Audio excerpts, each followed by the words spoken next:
The wrong house film की कहानी एक ऐसे सीन से शुरू होती है जिसमें एक टीनेजर लड़की को जंगल में भागते हुए दिखाया जाता है। इसके बाद एक घर दिखाया जाता है जहां एक लेडी सुजैन मैगजीन से हाउस पिक्स को कट कर रही होती है। इसके बाद इसका हस्बैंड जॉर्ज आता है, उसे लेस को कहता है। कुछ क्वेश्चंस पूछने के बाद वो जाने के लिए तैयार हो जाती है। इसके बाद जॉर्ज अंदर बैठी अपनी बेटी को भी जाने का कहता है, जबकि वो पूछती है कि क्या मैं यहाँ रुक सकती हूँ। इस पर जॉर्ज कहता है कि हम जा रहे हैं आधे घंटे में। फिर वही लड़की एमी अपनी दोस्त को सुजैन के बारे में बताती है that she is so fake. अब जॉर्ज, सुजैन और एमी गाड़ी में सफर करते हैं और इनकी गाड़ी रेस्टोरेंट के सामने जाके रुकती है। ये सब अंदर चले जाते हैं कि वहाँ एमी को एक आदमी टेबल के कॉर्नर पर बैठा हुआ नजर आता है और इसकी शक्ल अचानक से हॉरिबल फेस में बदल जाती है। एमी बहुत डर जाती है लेकिन इसकी बात का यकीन नहीं किया जाता। एमी गाड़ी में कहती है कि मैं घर जाना चाहती हूँ, लेकिन जॉर्ज, इसका फादर, कहता है कि पहले हम घर देखने जाएंगे और फिर दोबारा हम घर वापस आ जाएंगे। फिर वो लंबा सफर करने के बाद इस घर तक पहुँचते हैं जहाँ फॉर सेल लिखा होता है और साथ ही में उसी के ऑनर की तस्वीर बनी होती है। जैसे ही एमी उस आदमी की तस्वीर देखती है तो वो बताती है कि ये वही आदमी है जिसको इसने रेस्टोरेंट में देखा था, लेकिन इसकी बातों को इग्नोर किया जाता है। कुछ देर में वो उस घर में पहुंच जाते हैं और वहाँ कोई भी नहीं होता। वहाँ एक स्पीकर होता है जिसमें से वेलकम की आवाज आती है और ये भी स्टेटमेंट बोली जाती है कि आप फ्रीली इधर उधर जाकर घर देख सकते हैं और कहा जाता है कि स्पीकर के बटन को प्रेस करके वो इस अजीम जगह के बारे में जान और सुन सकते हैं। कुछ देर में वहाँ एक जीप आती है जिसमें एक दूसरी फैमिली होती है जो कि पहले ही इस घर को देखकर जा चुकी होती है। दोनों फैमिलीज का इंट्रोडक्शन होता है।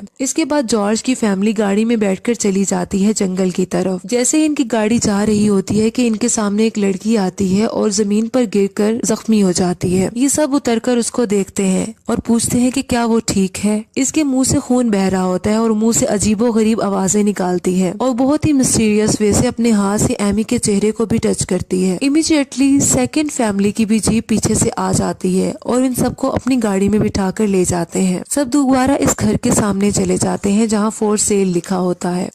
एक्चुअली अब दोनों फैमिलीज इस जगह पर ट्रैप हो चुकी होती हैं।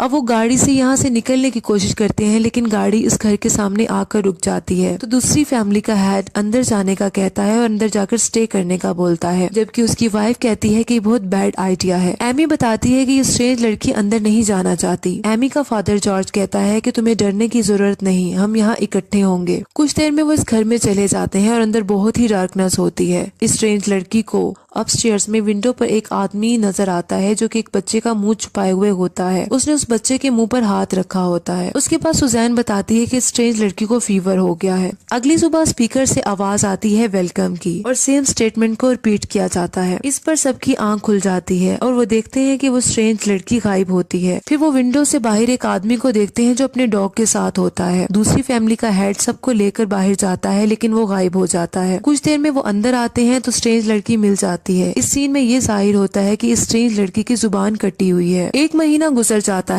सेकंड फैमिली की लेडीज फाइट कर रही होती है कि इसे विंडो के बाहर एक बच्ची नजर आती है जो कि हकीकत में इसकी अपनी मरी हुई बेटी होती है। इसके अलावा ये भी दिखाया जाता है कि जो इनका बेटा, सेकंड फैमिली का जो बेटा होता है और बैसाखियों की मदद से चलता है, वो अब उसकी रिकवरी हो रही होती है। सेकंड फैमिली के बेटे का नाम जैसन होता है। वो एमी के साथ घर से बाहर जाता है, जबकि जाने से पहले जैसन का बाप इसको रिवॉल्वर दे देता है ताकि वो अपनी प्रोटेक्शन कर सके। जैसन एमी के साथ होता है कि एमी को विंडो में से एक छोटा बच्चा नजर आता है। वो जल्दी से घर की तरफ भाग जाती है और अपने फादर को आकर बताती है कि मैंने एक बच्चे को देखा है। एमी के पेरेंट्स कुछ नोट्स और चीजें लेकर बैठे होते हैं और वहाँ एक पिक भी पड़ी होती है जहाँ उस बच्चे की तस्वीर होती है। तो एमी इसको पहचान लेती है और बताती है कि ये वही बच्चा है और सब अपस्टेयर्स की तरफ तेजी से जाते हैं लेकिन इस जगह कोई नहीं होता। जबकि डाउनस्टेयर्स में दूसरी फैमिली की लेडी एक बॉक्स ओपन करती है और इसमें से बहुत से पजल्स निकाल लेती है और इनको टेबल पर रख देती है। इसके बाद वो इन्हें सॉल्व करने का सोच रही होती है कि इसे पीछे से मम्मी की आवाज आती है। जब वो टर्न होकर देखती है तो इसकी छोटी बेटी, जिसको इसने विंडो से बाहर देखा था, वो इसके पीछे खड़ी होती है। वो औरत अपनी बेटी को गले लगा लेती है और इसकी पिन वगैरह सेट करती है। वो बच्ची कहती है कि मैं यहाँ नहीं रुक सकती और अपनी माँ के कान में विस्पर करती है। वो स्ट्रेंज लड़की सोफे पर लेटी सब देख रही होती है कि वो लेडी के पास कोई नहीं होता। वो एक्शन से किसी से गिले मिलने का कर रही होती है। अगले सीन में जंगल का व्यू दिखाया जाता है। इस इसके बाद डिनर टाइम होता है जिसमें से सुजैन कहती है कि मुझे पता है कि तुम कुछ जानती हो, लेकिन इस पर वो लेडी कहती है कि मैं कुछ नहीं जानती और मैं फॉल्ट पर नहीं हूँ। सुजैन उससे रूडली बात करती है जिससे वो बाहर चली जाती है। जैसे ही सेकंड फैमिली की लेडी बाहर जाती है तो वहाँ उसको अपनी बेटी दोबारा नजर आती है जो कि इसके कान में दोबारा विस्पर करती है। नेक्स्ट सीन में सुजैन को ख्वाब आता है जिसमें इसका हस्बैंड जॉर्ज को देखती है और वो बहुत वायलेंट होता है। इसके बाद वो सामने वाली कुर्सी पर वही आदमी रॉन को बैठा हुआ देखती है कि अचानक से सुजैन की आंख खुल जाती है और वो अपने हस्बैंड जॉर्ज से डर जाती है और कहती है कि तुम ऐसा नहीं कर सकते। डाउनस्टेयर्स पर बैठी एमी पजल्स को जोड़ने की कोशिश कर रही होती है और फिर दूसरी फैमिली हेड आ जाता है और उसके पास खड़ी स्ट्रेंज लड़की से बहुत सारे क्वेश्चंस करता है। उसके बाद थोड़ा हाइपर हो जाता है। एमी का बाप इसे यकीन दिलाता है कि अंदर कुछ नहीं है, सब कुछ ठीक हो जाएगा और मैं तुम्हारे साथ कुछ नहीं होने दूंगी। अगले सीन में जंगल में एमी, सुजैन, जॉर्ज पहुंच जाते हैं और जैसन का बाप इनको पिस्टल दिखाता है और कहता है कि तुम एक एक करके निकलने की प्लानिंग कर रहे हो। एमी का फादर जॉर्ज बताता है ऑफ कोर्स नॉट।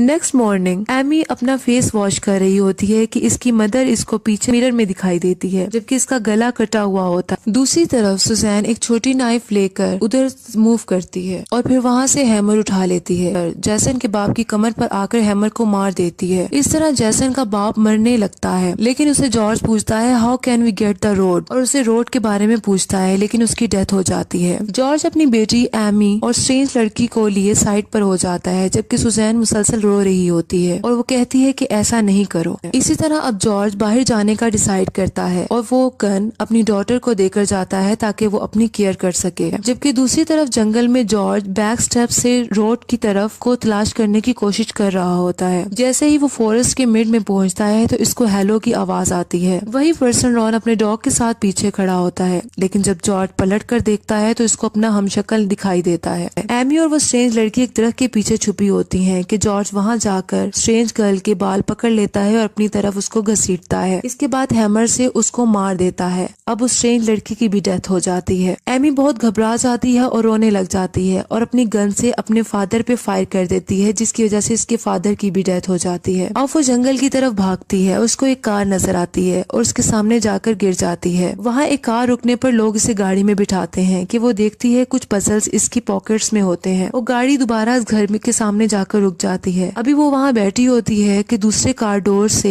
वही घोस्ट बॉय और उसका बाप खड़े होते हैं और वो घोस्ट बॉय कहता है शी इज बैक डैडी, और एमी को अपनी तरफ ये खींच लेते हैं और वो आदमी सीजर से एमी की जुबान काट देता है। ये कम्प्लेक्स मूवी है जो बहुत से क्वेश्चन छोड़ती है। राइटर इस मूवी की एक्सप्लेनेशन पर कहता है कि बेसिकली ये सब मर्डर घोस्ट बॉय और घोस्ट मैन कर रहे होते हैं, ह्यूमन बॉडीज को पोज करके उनके दिमाग को साइकोलॉजिकल टॉर्चर करते हुए, और आखिर में ये पता चलता है कि ये वही पुराना साइकिल है जो दोबारा से शुरू हो जाता है। जैसा कि हमें पता चलता है कि एमी की जुबान कट गई है और वो अब स्ट्रेंज गर्ल मानी जाती है इसी फैमिली के लिए जो इस घर में जो फॉर सेल है देखने आएंगे। इसी तरह एमी इसी फैमिली की कार से टकरा जाएगी और वो फैमिली स्ट्रेंज गर्ल को स्ट्रेंज हाउस में ले जाएंगे और खुद भी ट्रैप हो जाएंगे और इन सब का मर्डर हो जाएगा। इसी तरह ये कहानी चलती रहेगी।